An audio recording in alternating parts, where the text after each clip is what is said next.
And so I suppose this is almost a review of the work you've done. So in retrospect, is it working? Hi, Lerato. Very definitely it is working.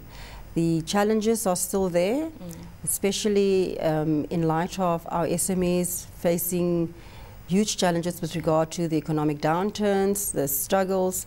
If corporates are feeling the pinch, for SMEs it's even more challenging out there. So a lot of our support is not with regard to the financing we provide these days. A lot of our focus has been on capacity building and enabling them to access the resources that they need for their businesses to be sustainable. I mean, how's the fund structured? Because obviously you provide loans, and I don't know whether you're providing grants to those who are coming up with great business ideas, cooperatives. But subsequently, as you're saying, it's being able to cope with changing market conditions. So that technical support, how much of that work do you actually do? It's the shift all the time. We have to adapt to the market needs. What we try to do is to create a situation where we can provide financing over a value chain. So we don't only play in the smaller space, in the micro space. We try and graduate businesses to the small business, medium size and large business size space. And that's why the capacity building is so important. And that's been a huge shift for us in terms of focused attention to those organizations that are starting off with very small loans and helping the microfinanciers who are our partners in this to provide the capacity building. And a lot of our capacity building have been geared to the intermediary level to support them in their quest to help these businesses then develop to more small business space and medium-sized space. So that Masisizane is predicated on loans starting in the region of about 25,000 rands for the cooperative. The issue is, especially when the market conditions change, we don't want a situation where the repayment rates is what's strangling. It's that albatross around the neck of particularly a micro business. How do you structure the loans with the repayment rates that are still commercially viable for you, but not on a level that they're killing the business and its opportunity to grow further? It starts with a mandate. Our mandate is to provide empowerment on the ground, and yes, we need a return, so we price for a return, but the return is there to sustain the fund into the future.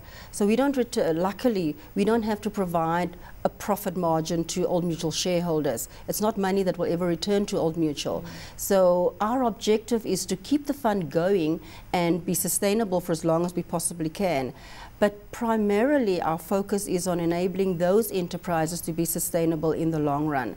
So with regard to structuring the loan repayments, we have focused very clearly on the cash flow patterns. For example, in agriculture, we know that the farmer needs to first of all have a harvest, then he needs to be able to sell that harvest to be able to repay the loan. And therefore, we have introduced things like moratoriums on repayment. When people do get into difficulty, we've tried to help them restructure the loans. And we're really looking at this point in time very critically at how we price, particularly in, as I say, the agricultural space, which is the key thrust for us. The reasons being that it is the area where we can create a lot of jobs with not as much effort and investment. And also, we have a key focus on food security as part of our emphasis on the Millennium Goals. I think one of the biggest concerns is that you want to get more corporates, more listed companies participating in areas of enterprise development. And certainly we'll be hearing about it later on when we speak to the CEO of the NEF. Their experience is that business just can't get too involved at that level. They need to focus on their core competencies and then participate in, in funds and let somebody else do the legwork. What lessons can business learn from Old Mutual? Because effectively this fund was set up from those shares that were not claimed post the demutualization. What sort of things did you have to learn that you can impart to others and say you can do it? Lerato, the truth is we can't do this on our own. We need big business to come to the party. What we're trying to do is also broaden the net and speak not just to Old Mutual, but to other corporates out there to say, when you look at your BEE scorecard, look at procuring from small businesses, and we try to make it easy and simple for them.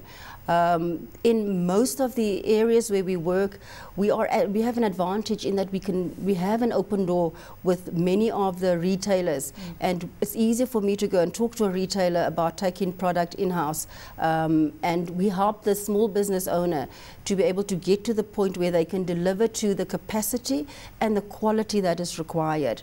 But you're right, the concern for us is still that it's not big businesses.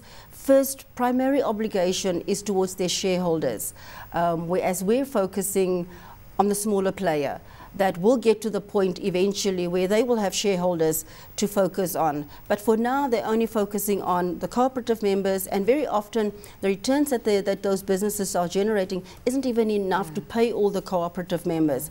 So there's a lot of work for us to do in order to get big business on board and to make it easy. What we're trying to do is to enable big business to, through companies like Masisizane and other NGOs, to use us in order to do the work on the ground so they can focus on their core business.